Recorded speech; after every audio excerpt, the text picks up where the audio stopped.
Fala aí galera, beleza? Josman aqui na área, sejam bem-vindos a mais um vídeo. E galera, no vídeo de hoje eu trago pra vocês casais mais bizarros que tivemos na WWE. Antes de começar, claro, eu gostaria de pedir a vocês que deixassem seu like no vídeo.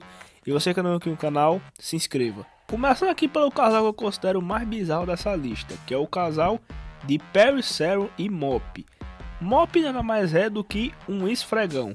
E esse casal foi formado basicamente porque Perry Saturn ele namorava com a Terri Runnels e logo depois ele começou a namorar com esse esfregão, porque basicamente o Perry Saturn ele começou a ver esse esfregão pelos backstage, pelos lugares e foi se apaixonando pelo esfregão. E daí ele começou a namorar com esse esfregão depois. Nos tempos de WWE no esporte interativo, a gente teve a storyline envolvendo Kane e AJ Lee. Basicamente o Kane era aquele monstrão raiz, o demônio vermelho. Só que aí o Kane, em um combate de duplas que ele estava fazendo tag com Daniel Bryan e AJ Lee com CM Punk, tava só os dois no ringue. AJ Lee começou a rondar Kane, de repente pula no colo do Kane e dá um beijo no Kane. E basicamente depois disso, o Kane nunca mais foi o mesmo, nunca mais foi aquele demônio que ele era. Ele começou a ter sentimentos, ser um demônio bonzinho.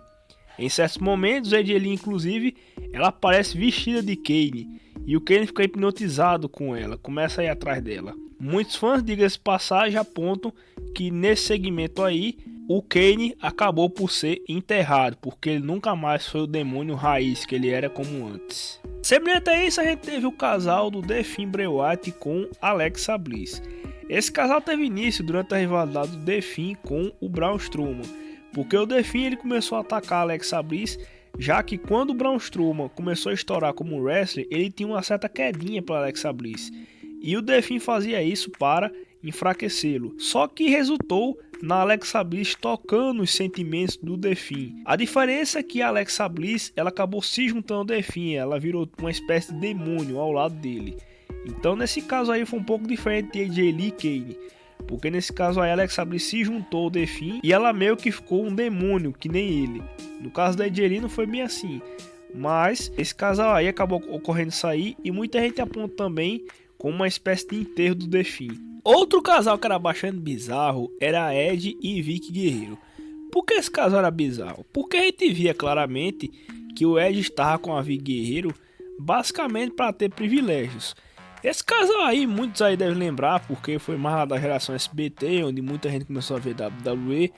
Mas o fato é que esse casal aí, a gente via claramente que não é em si amor, o Edge não tinha amor pela Vicky Guerreiro.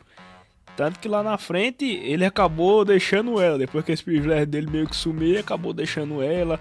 Ou quando ele viu que não precisava mais dela. Mas, esse casal aí a gente já via que não ia dar certo desde o início, né? Até porque o Edge ele tá com a Vicky Guerreiro só por privilégio. Assim como também aconteceu com a Vicky Guerreiro quando ela namorou o Dolph Ziggler. Muitos devem lembrar desse casal aí, que basicamente o Dolph Ziggler tava com a Vicky Guerreiro por causa de privilégios também.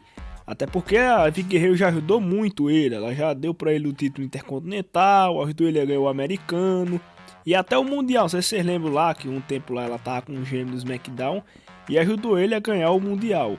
Então o Dolph Ziggler tem muitos privilégios quando ele está com a Vicky Guerreiro. E era basicamente por causa disso aí que ele estava com ela.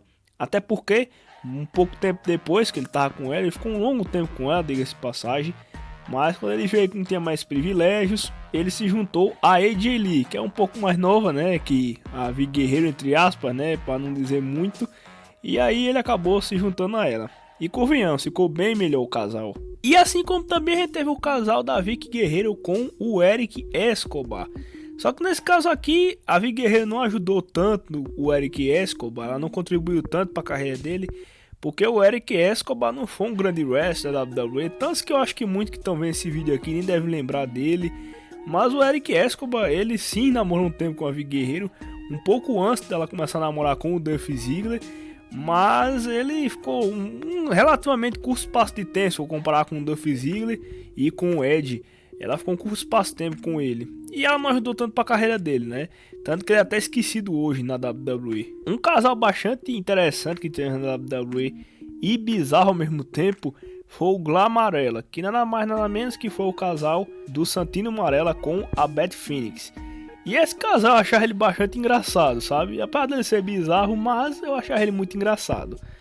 Porque era interessante que assim, O Santino Marella, ele todo job, todo fujão, e na época ele tava como um rio, então você devia imaginar aí que ele fugia muito.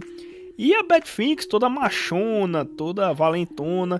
Então assim, a Beth Phoenix, ela meio que era o homem da história, tá ligado? Porque ela batia de frente, e o Santino Marella que era a mulher, sabe? Os papéis meio que tá meio oposto, tá ligado? Nessa aí.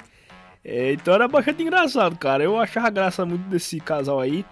Tanto que, assim, eu achava engraçado que a Beth Phoenix, ela meio que carregava o Santino Marella.